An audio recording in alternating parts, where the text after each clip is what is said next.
Caros amigos, que Jesus esteja no coração de todos nós, continuando as nossas lidas, os nossos pensamentos, nossas ideias, sempre compenetrados nisso que nosso irmão maior nos deixou. Continuamos sempre, explicando cada dizer, cada parábola, e que foram mantidos pelos seus apóstolos, mediante, enquanto eles estavam junto deles, ouvindo, eram 4 que realmente conseguiram resumir uns com determinados assuntos, o outro já com outro assunto diferente, mas sempre ligados aos ensinamentos de Jesus. E como esse que a gente estava falando, é do apóstolo Mateus, explicando, falando a respeito das sentenças proféticas que ele falava, das suas parábolas. E Ramatiz vem nos explicar sobre cada uma dessas sentenças e desses dizeres. E com isso, gente, nós ficamos sabendo de coisas, ou então afirmamos realmente se a gente já sabíamos alguma coisa, e com a finalidade única de passar para outros, para que outros também tenham esse conhecimento e consigam fazer alguma coisa desse ensinamento.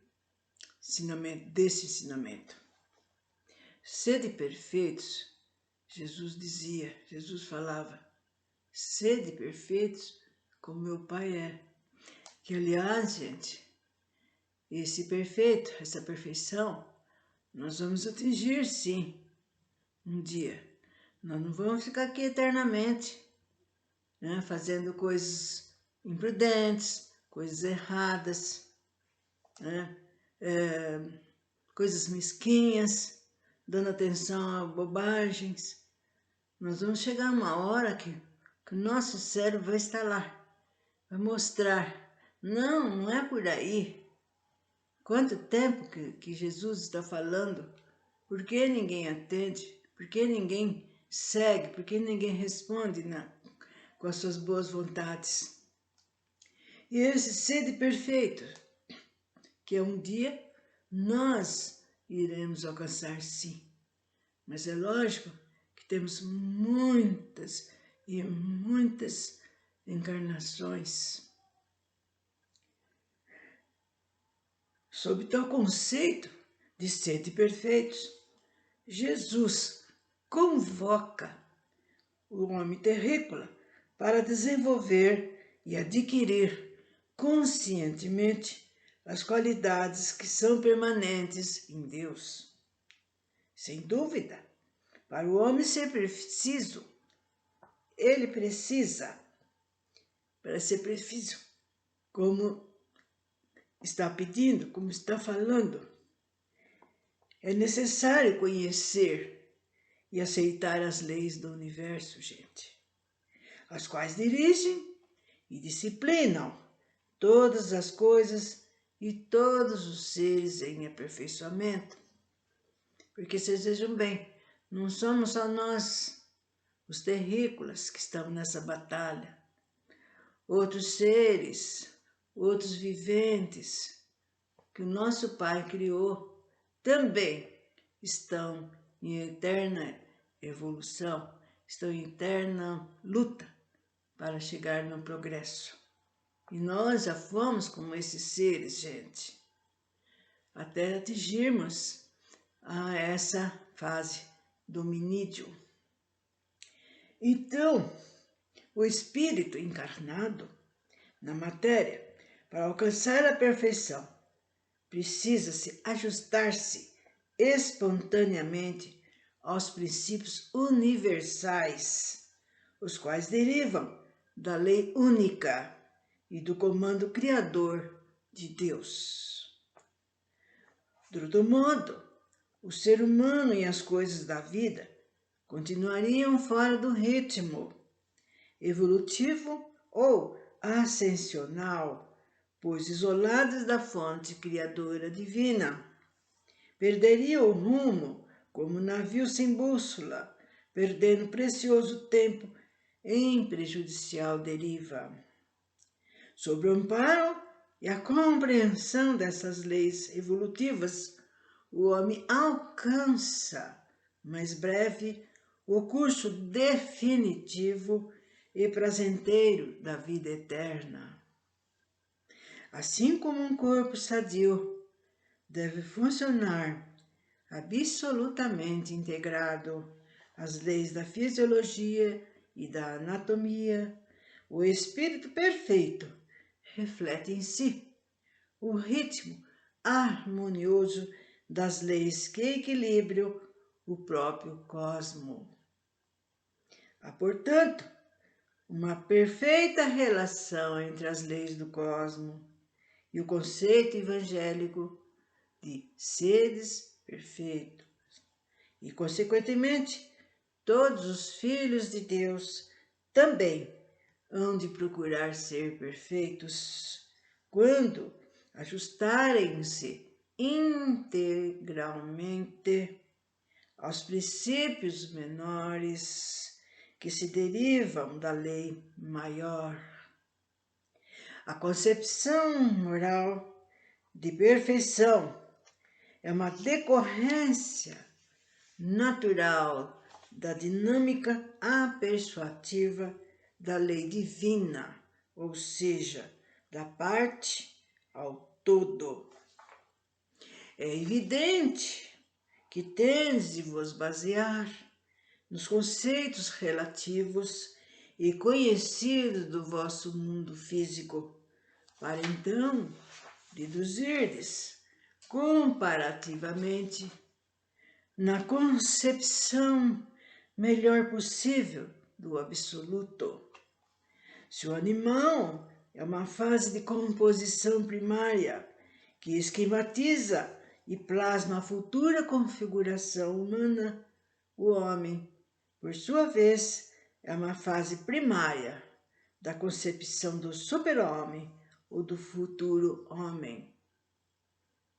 O futuro que se diz anjo, né?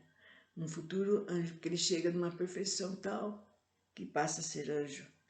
No vosso entendimento, o anjo ou super-homem deve ser uma criatura emancipada das ilusões, das paixões, dos caprichos e desejos que ainda o prenderiam à matéria. Há de ter uma consciência na plena posse de todas as experiências efetuadas nos mundos educativos do universo físico, completamente livre de quaisquer problemas e desejos que possam imantá-la à periferia dos orbes planetários. Nada deve atraí-la em direção ao campo gravitacional imantativo físico, pois deve estar desligada dos acontecimentos e fenômenos da vida humana, como se eles jamais existissem. Em caso contrário, apesar de já situar-se nos ambientes paradisíacos, não usufrui da aventura a que fez jus, uma vez que ainda o convocam da terra desejos, prazeres e paixões de ordem física. O anjo ou super-homem é a entidade que, em face de sua libertação absoluta de todos os campos e planos da vida terrícola, então se move em pleno direito ao trânsito incondicional do cosmo, sem sofrer qualquer atração do mundo exterior da matéria. As leis menores, consequentemente derivadas da lei maior do universo, vibram no mesmo diapasão macrocósmico, embora ajustadas perfeitamente ao ritmo da vida microcósmica, a fim de conduzir os seres e as coisas ao aperfeiçoamento esquematizado pelo Criador. Mas é evidente que nas almas sadias e sensatas, ajustadas ao ritmo harmonioso e corretivo do esquema divino de perfeição, a lei não lhes atua de modo compulsório e imperativo, mas apenas de modo imperativo. E também inspirado, com inspiração, inspirativos. Sem dúvida, seria em consequência a lei produzir modificação e acelerar o que já se enquadrou num ritmo qualificativo do processo do aperfeiçoamento. Mas tal qual acontece com a ação das leis do campo físico, né, com as leis ligadas à lei do cosmos, quando o desvio de um simples asteroide implica num reajustamento semelhante noutra latitude astronômica, uma desritmia moral do homem também suscita um desvio que requer imediato ajuste no mesmo sentido, a fim de não ocorrer qualquer disparidade na função normal da lei moral do universo. Então, vocês estão vendo que tudo, gente, nesse nosso universo maravilhoso, não para um só momento, um só instante. O universo, os astros, os orbes, planetas, satélites, sóis. E sempre nosso Pai criando, aqui, criando ali, e aqueles espíritos já considerados anjos, arcanjos, cada um vibrando no seu grupo que lhe é familiar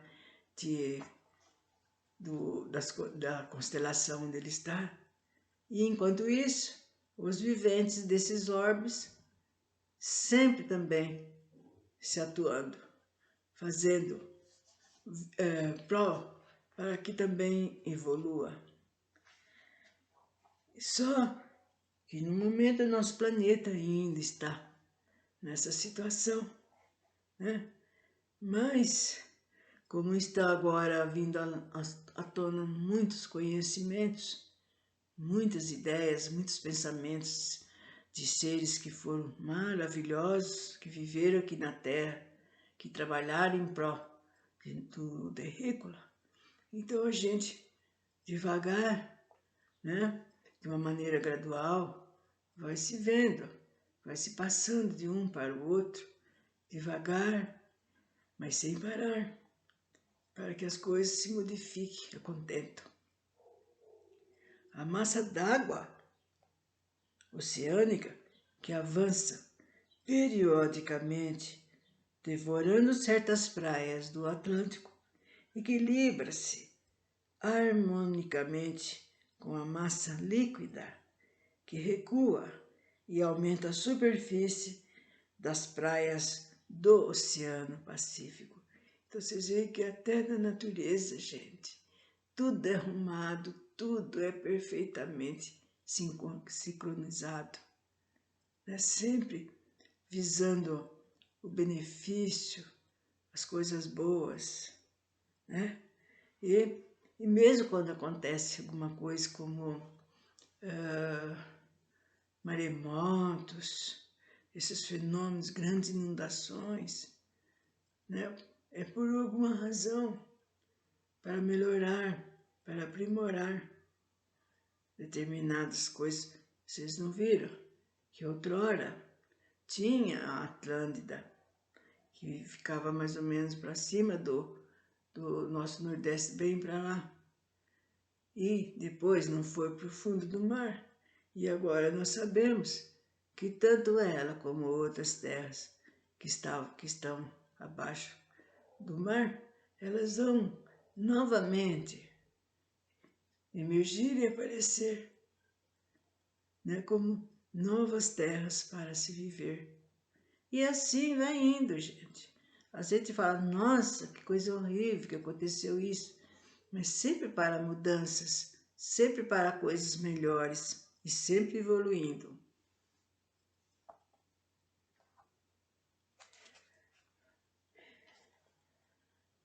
É uma realização, gente, superior do ser que a lei integra, pacífica e conscientemente, ao ritmo da pulsação criadora, comprovando-se o aforisma em que o homem é perfeito, como perfeito é o Pai. No seu microcosmo, o espírito consciente, então, despertou todas as qualidades macrocósmicas do Criador. O reino microcósmico humano preenche-se com o reino macrocósmico divino. Tudo tem as suas relações. E considerando que está tudo certo no universo, que não cai um fio de cabelo do homem que Deus não saiba. Quando é que o homem é mais ou menos perfeito, se nada sabemos positivamente o que é, em absoluto, o estado perfeito? Como verificar quando o homem é perfeito, então, ou imperfeito? E se contarmos com a própria base divina, que nos indique que realmente é a perfeição, então está dizendo, né? Como que o homem pode entender, pode chegar a tal isso, se ele ainda não está entendendo, né? Então, quem diz, nosso Ramatiz, sem dúvida, ainda viveis no mundo primário, ilimitado pelas formas transitórias, como é a Terra, e que justifica a grande dificuldade de entendermos a natureza de Deus sobre algum exemplo comparativo e tão deficiente da vida humana.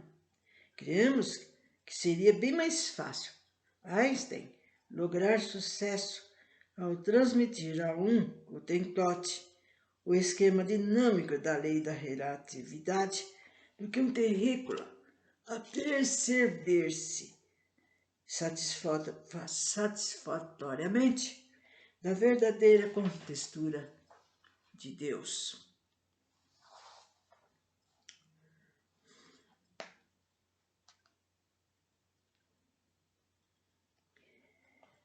Tudo muito bem, tudo cheio de quantas coisas, gente, quantas coisas que se pensa, que povoa nosso pensamento, o que dizer, o que chegar, onde chegar, né? Como nós vamos chegar nessa perfeição, né? Principalmente nós sentarmos, ficarmos desanimados, pensando no amanhã, o que será de amanhã, a gente pensa. E às vezes a gente mesmo responde, só Deus sabe, só nosso Pai. Mas também depende de nós, esse amanhã. Depende. Se nós continuarmos com preguiça, com má vontade, indolência, nós não vamos chegar a lugar nenhum. Ora, Se nós queremos melhorar, quisermos melhorar, nós temos que ir à luta. Seja a hora que for, o dia. Não espere tal mês eu vou fazer isso, tal ano eu vou fazer isso. E quem sabe aonde você estará nesse dia que você falou? Ninguém sabe. Então não vamos esperar acontecer para depois fazer, para depois arrumar, como acontece muitas vezes. Nossa,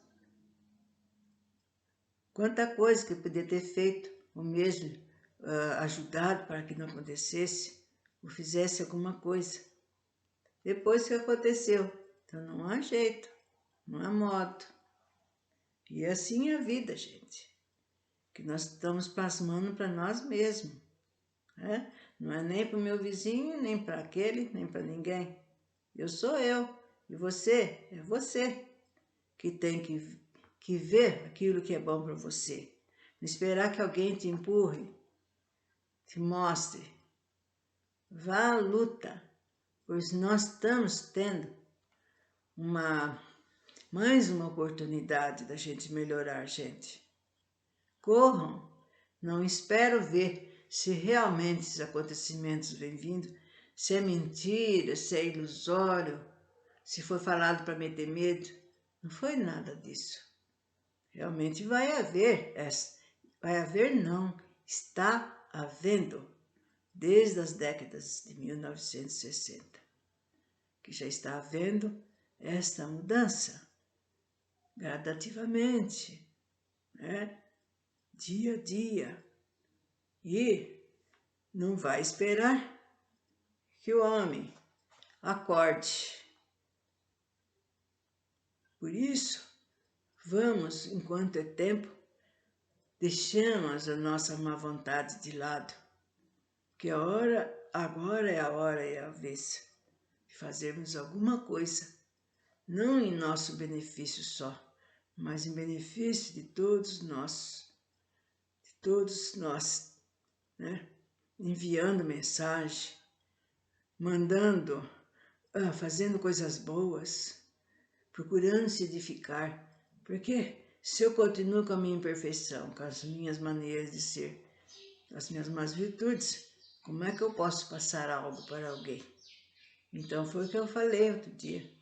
Primeiro tem que eu melhorar, eu me situar num plano melhor. E aí sim, poder passar para o outro, né?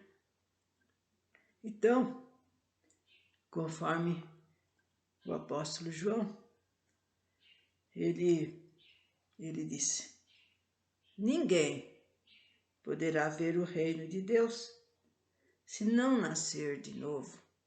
Vocês estão vendo que cada sentença é um apóstolo, que eles, conforme eles iam vendo Jesus falando nas suas palestras, nossa, é como se eles bebessem aquelas palavras, guardassem dentro de si.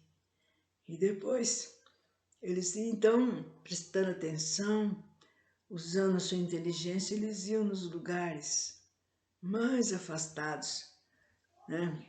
Lugares pequenos, lugares de difícil acesso, e eles iam passando esses ensinamentos que Jesus disse. Ninguém poderá ver o reino de Deus se não nascer de novo.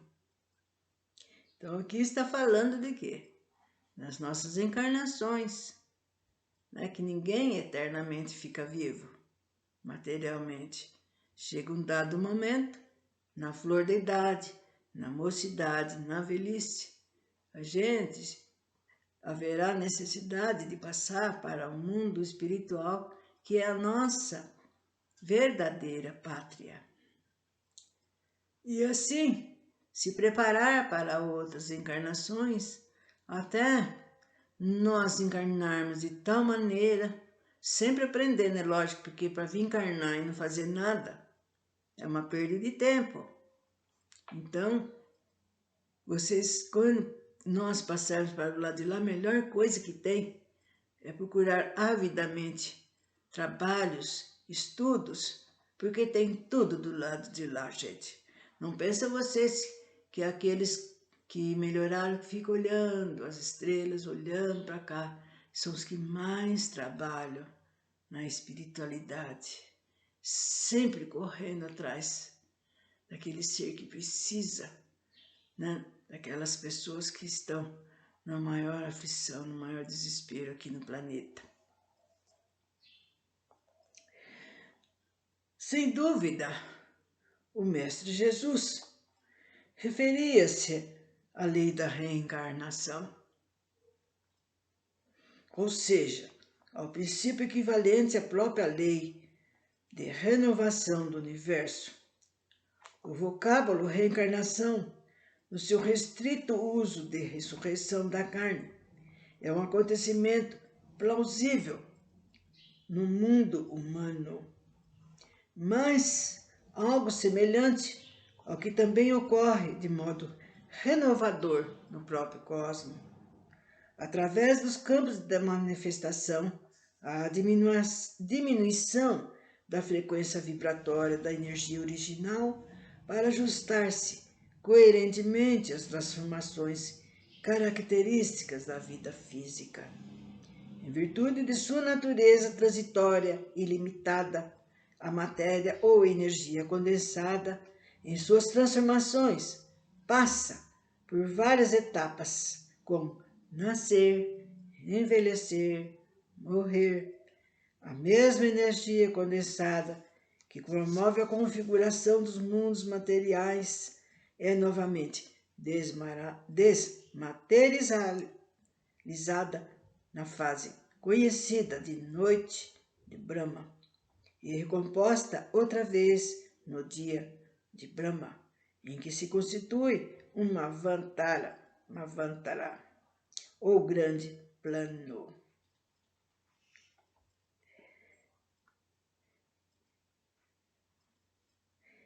E assim sucede periodicamente uma verdadeira ressurreição no cosmos, ou seja, o advento de novos aspectos materiais pela incessante criação e também o desfazimento dos universos físicos no eterno, no metabolismo divino. Há um processo incessante de materialização de universos em cada etapa desse chamado dia de Brahma e posteriormente a desmaterialização da energia ali condensada nas fases denominadas de noite de Brahma. É na realidade uma ressurreição morfológica que se sucede em cada grande plano, abrangendo todos os setores astronômicos e todas as latitudes cósmicas. Assim, o fenômeno conhecido como reencarnação ou de ressurreição na carne, enunciado por Jesus, é o renascimento do espírito em novos corpos físicos. Reflete também na vivência humana algo equivalente da mesma lei de renovação do universo ou de renascimento cósmico. No sentido mais amplo, é a chama espiritual ressurgindo límpida da animalidade humana. E assim, por hoje, nós paramos por aqui, porque muita coisa, gente, será dado. Se fosse só esses conhecimentos, tudo bem, né? Embora tenha grande coisa, muitas coisas nesse sentido dos ensinamentos de Jesus, mas outros conhecimentos também são necessários. Então, a gente procura diminuir, né? Fazer um resumo das coisas principais, para que sejam elas passadas para todos que precisarem, para todos aqueles que gostam de ouvir e de saber.